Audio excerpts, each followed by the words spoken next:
मुहम्मदिन व बारिक वसल्लिम सल्लु अलैहि। पाक परवरदिगार, हम तेरे आजिज बंदे हैं और तेरे प्यारे महबूब सल्लल्लाहु ताला अलैहि वसल्लम के अदना गुलाम हैं मौला।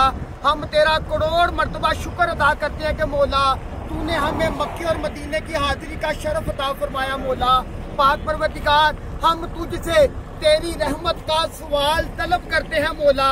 पाक परवरदिगार, हमारे सारे गुनाहों को नेकियों में तब्दील फरमा। हमारे वालिदैन में से, रिश्तेदारों में से, बहन भाइयों में से, दोस्त अहबाब में से जो भी दुनिया से चले गए मौला, अशराए जहन्नम से आज़ादी का सदका मौला, नबी पाक सल्लल्लाहु ताला अलैहि वसल्लम के शहर मदीना का सदका मौला, उन सब को माफी अता फरमा।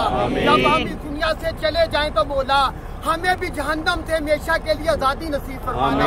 अब तक जितने गुनाह किए मौला उनको माफी अता फरमा, जो इबादतें की मौला उनको कबूल फरमा। हमारे काफिले के जितने शुरका हैं, हमारी माएँ बहनें बेटियां बुजुर्ग जितने भी आए मौला, इनके दिनों में जो हाजत है मौला सारी हाजतों को पूरा कर दे। हमेशा के लिए हम सब की किस्मत में मदीना लिख दे मौला।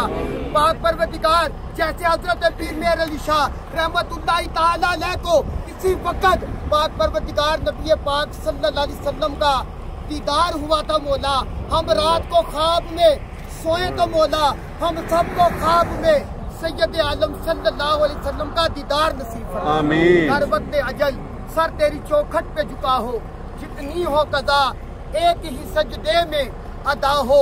अस्सलातु वस्सलामु अलैका या रसूल अल्लाह व अला आलिका व अस्हाबिका या हबीब अल्लाह।